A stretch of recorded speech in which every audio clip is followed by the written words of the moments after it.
Еще раз. Сверток неизвестного вещества белого цвета. Улуттук коопсуздук мамлекеттик комитети Бишкек шаарындагы түнкү эс алуу жайларына рейдтик иш-чараларын өткөрдү. Бул текшерүү мындан бир нече күн мурун Чекет YouTube каналы чыгарган видео материалдын алкагында ишке ашты. Видеодо маалымдалгандай Бишкек шаарынын так ортосунда ЛГБТ коомчулугунун эс алуу жайы бар экени, анда аталган жамааттын өкүлдөрү жүргөнүн көрсөтүп берген. Бул жер кандай бар? Жөнөкөйлө бар. Жөнөкөйлө бар, жаш балдар, жаш кыздар келип эс алат. Өзүңүздүн жеке оюңуз кандай? Что со всех сторон снимают, я не понимаю. Мне покажи. Снимайте. Вот. Жыл оқиғаға қалдым, сразу алсам. Бул видео коомчулукка жарыялангандан кийин УКМК Бишкек шаарындагы жаштарды салттуу эмес жамааттарга тартуу жолу менен коомчулукту бузукулукка багыттаган, ошондой эле банги каражаттарды колдонууга шарт түзгөн түнкү клубдардын ишмердүүлүгүнө бөгөт коюу максатында Комбинат Плюр, КАЦ жана НОКС аттуу түнкү клубдарында текшерүү иш-чараларын жүргүздү. Анда имарат толугу менен тинтүүгө алынып, клубда эс алып жаткан ар бир жаран жана кызмат көрсөтүүчүлөр текшерилди.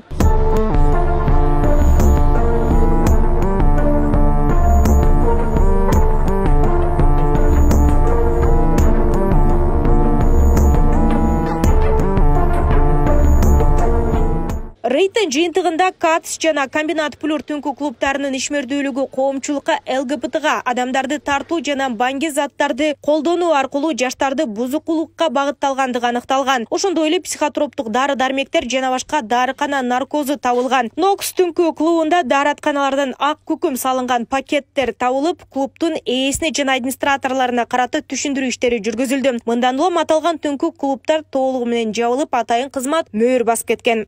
Сверток неизвестного вещества белого цвета в количестве 3 пакетов, мини-пакетов. Убедились? Нет? Uğraktan çıkıyor. Третий стол у нас жайып жатыр. Столдун үстүнө арбалар эмне булар?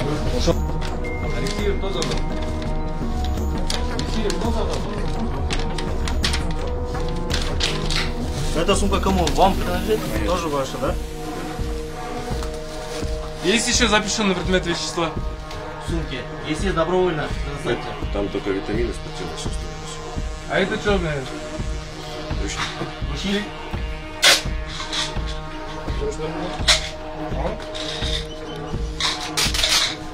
Ал эми табылган психотроптук жана банги заттар боюнча тиешелүү экспертизалар дайындалып, жыйынтыгында аталган түнкү клубдардын ээлерине жана администраторлоруна карата алардын аракеттерине укуктук баа берилери кабарланды.